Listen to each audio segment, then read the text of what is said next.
Good afternoon. It is September the 19th, and what a glorious day it is. Beautiful fall day. Last night the temperatures dipped down in the 40s here, and I was walking around the yard, and today is sort of like a day off. I'm just doing a few little chores, which I'm going to demonstrate in a moment, and I noticed that my persimmons, this variety is Nikita's gift, are beginning to show signs of ripening. It won't be long, and there's a great abundance of fruit on this tree, and I'm looking forward to every single one of them. As you can see, they are showing signs of ripening. I love this time of year. I love the persimmons harvest. You know, I made a video the other day of the pawpaw, but I was on the tractor and I really didn't open one up. So a couple people asked me, well, why didn't you open any pawpaws up? Well, I can't always do everything, but there we go. There we go. Let me get out in the sun. Hot diggity. We had some for dinner last night and they were delicious. I've got, as I said in the other video, I've got 5 varieties on my trees. Look at that. Doesn't that look like banana custard? Just beautiful. And it's tasty too. Very, very tasty. Watch. Mmm. Mmm. Mmm. Mmm. I love pawpaw. They take a long time to grow. Let me put this down. They take a long time to grow. These took well over 20 years, 23, 24 years. I don't know the exact amount of time, but way over 20 years. And in order to get a good production of fruit and to get beautiful pawpaw, you need to start growing your tree yesterday. Just do it. You won't regret it. It takes time. But what a wonderful fruit to have in your yard. The largest North American indigenous fruit there is, pawpaw. Now we're going to get to another subject, which is the main thrust of this video, which is giving my black Madeira a bath. I just plucked them in the water. I should have waited. I came in here and I'm looking at my larger black Madeira plant, and we ate 2 this morning. We eat a couple each day, and so there's a lot of fruit getting ripe on my black Madeira plant. There have been for a few weeks, and they're all over the place. And I just ate my Figo Preto that was here. It was delicious. I always get these ideas when it's too late. I say, wait, I should be making a video. Well, I should have done it this morning. But anyway, it's over now. It's water under the bridge. And I grabbed my black Madeira, my smaller black Madeira, and he wasn't too happy. It's his day for a bath. They get 2 baths a summer. I made a video, if you look for it, about give your figs a bath. And I usually give them a bath in the middle of the summer and then at the end of the summer. And the reason why I do it, I'll try to make this quick. The reason why, isn't it a beautiful little black Madeira plant? Just beautiful. The reason why I do it, there we go. This one's a grafted black Madeira. It's a beautiful plant. The reason why I do it is to shake out and dissolve all of the toxins that's in our drinking water. Did you ever boil some water or have a wood stove like I have, and you put water on the top to provide moisture to the air, and the water evaporates, of course, over time, and then you see that, gosh, there's all these salts and calcium and magnesium and all kinds of, iron and, metals and things and minerals, and it's quite a bit. that's in our drinking water. A lot of salt. And so when you water your fig trees, any kind of water really, but especially with regular chlorinated water, you are going to get a buildup of toxic minerals and such that you really should get rid of occasionally. And this is a method to do that. Okay? And I call it giving my fig trees a bath. And yeah, they get plunged in here, and I pick them up and let the water drain through and back and forth, down again. I should have had the video on this when I first put it in the water, because bubbles come up, and all that action's taking place. And all of that salt, and all of that calcium and magnesium, and all those minerals that build up over time, and because of the hard water that we have, when we have municipal water, it starts to dissolve into the barrel, and you leave it in here for a couple hours, back and forth, and you just walk away, and you throw one in another barrel and another barrel. You could do, very easily 8 or 9 fig trees in a short time, in a half a day. It's only twice a summer. And when you get all those toxins out, all that salt and everything, you've got a plant that's going to be much happier. Right now, he might be crying a little bit, just like when we were kids, you remember, well, if you're as old as I am. We used to hate taking a bath when we were young. We didn't have showers, and especially in the wintertime, we had these space heaters. They don't have them anymore, with these big grids over top of them. In the center of the floor, they were located in the center of the house, and they had these grates, and the rest of the house would be freezing. So we'd have to go into the bathroom and get our baths, and we'd be just freezing. And then we couldn't wait to run over, and sit on that grate, with the hot air coming up, I think probably a lot of you out there will still identify with that story. But anyway, we hated taking baths when we were young. Now today, of course, we have showers, and the houses they have central heat and air conditioning. It's a wonderful time. We should really appreciate it more. It's wonderful. But, our little doggies like baths. They love baths. They love it. And we like to take a shower and a bath. It feels so good, especially after we had a hard day at work or out in the yard doing yard work and cutting grass and such. And so, why wouldn't our trees like it too? Well, they do. They might complain a little at first, like I did when I was a little kid. But believe me, the long-term benefits are well worth it, because what you're doing is you're purifying the medium in which they live. You're getting out all that toxic material. You're soaking it out. You're plunging it down, up and down. Just go ahead and let it drain back and forth. And there we go. But you do it, you let it sit in there for a couple hours, because you want all those salts and things to dissolve. You want them to dissolve into the water.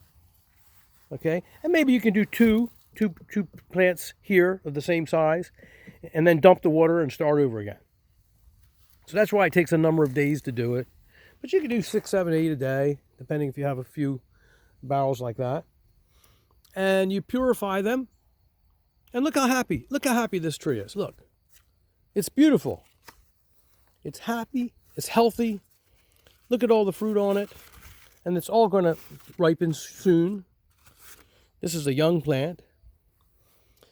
But it's extremely healthy. And there's no signs of virus or anything in this plant. It's just a healthy plant. And that's what you want. And a lot of people ask me, how do I maintain my plants and keep them as healthy as they are? Well, this is one of the methods that I use. I like to try to cling to organic methods in a lot of the things that I do. Now, I'm not 100%, and it's almost impossible in this modern day world to be 100%. But wherever I can, I try to go organic, and I try to use rainwater all the time, providing that my system provides me with enough rain, and it usually does. Very seldom do I have to resort to chlorinated water. But I don't drink chlorinated water. I have a filtration system in the house, and I don't think that you probably do either. You either purchase your water at the grocery store, or you have a filtration system as I do. and you filter out the chlorine and all of these other things that we're talking about, most of them, maybe not all of them, but you're not going to drink it personally, but we feed it to our plants. And they don't like it. It builds up. It builds up in the soil, especially if you have a potted plant. There's no place really for it to go. And so, yeah, it rains once in a while and it leaches out the bottom, but it's not enough. It's not enough. There's still going to be a buildup. So if you want to have healthy plants, it's just my suggestion, for what it's worth, to give your trees an occasional bath twice a summer.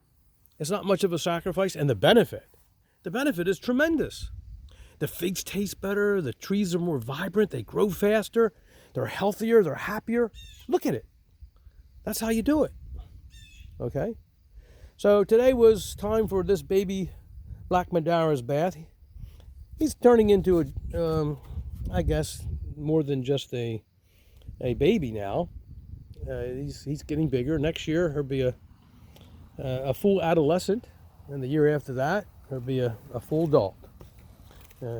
Right now you might call him a juvenile, but he's a happy juvenile.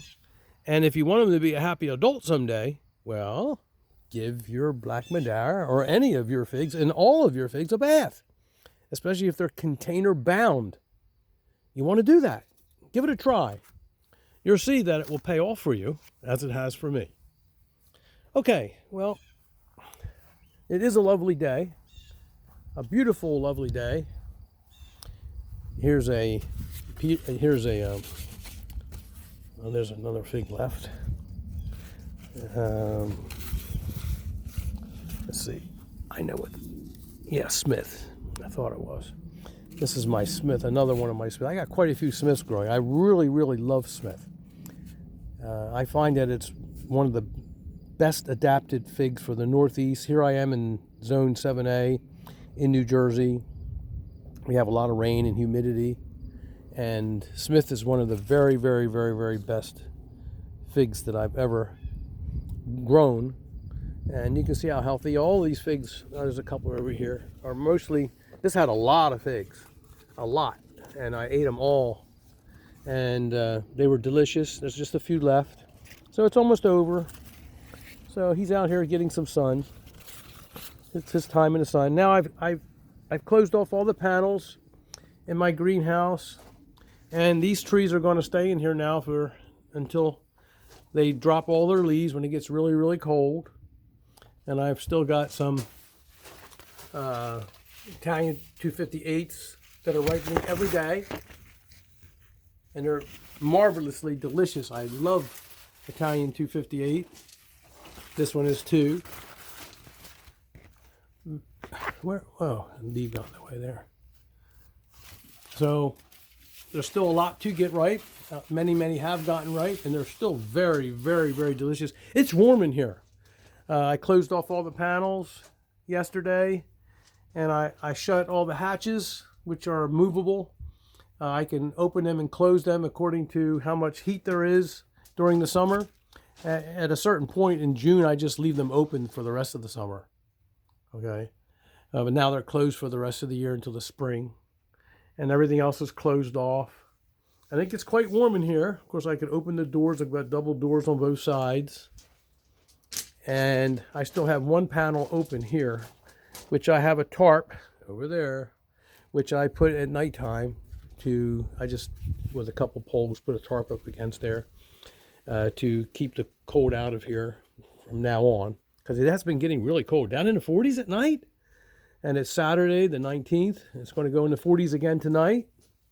So it's time to protect my fig trees and see to it that they get all the warmth they need during the day. And I've got about 5,500 pounds of stone in here in this greenhouse, and it retains the heat so that it gradually dissipates in the night, but it helps to keep the temperatures in the greenhouse higher than the outside temperatures for sure. And of course, everything in here is sheltered and out of the wind. So I'm going to continue to get a harvest for another month or so or longer. And for as long as I've got fig trees that still have figs on them to get ripe. And here's some that will get ripe later on. And that's the whole idea. The whole idea is to have fig trees at different stages that will continue to produce, hopefully all the way up until near Thanksgiving. And that's the plan, and it usually works out. So with that, I think I'll take a quick walk just out here. It's so beautiful. If you'll join me.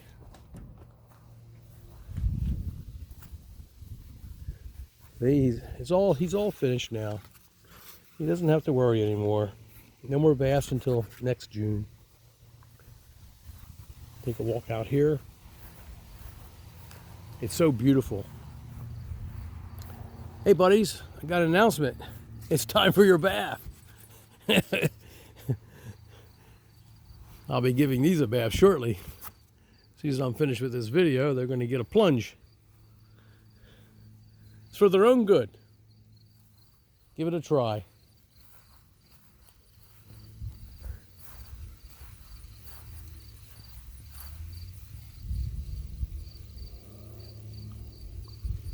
Let's walk out here. It's sunny and that sun feels so good. The warmth of that sun, wonderful. Oh, wow. I imagine a farmer will start harvesting the corn very shortly. Maybe even, I thought maybe today, but maybe tomorrow, because it's good and dry now. You can see the ground is even dry. Finally stopped raining. Lovely, beautiful. I can feel winter in the air. I can sense its approach.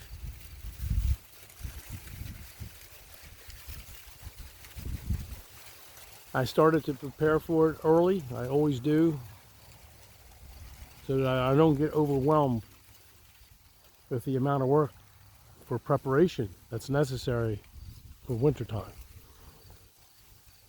I feel like I'm ahead.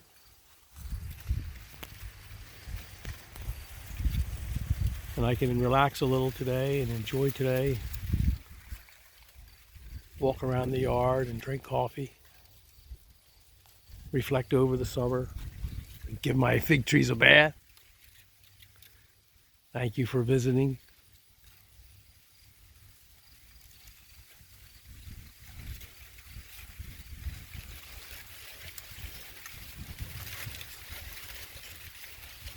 Good day.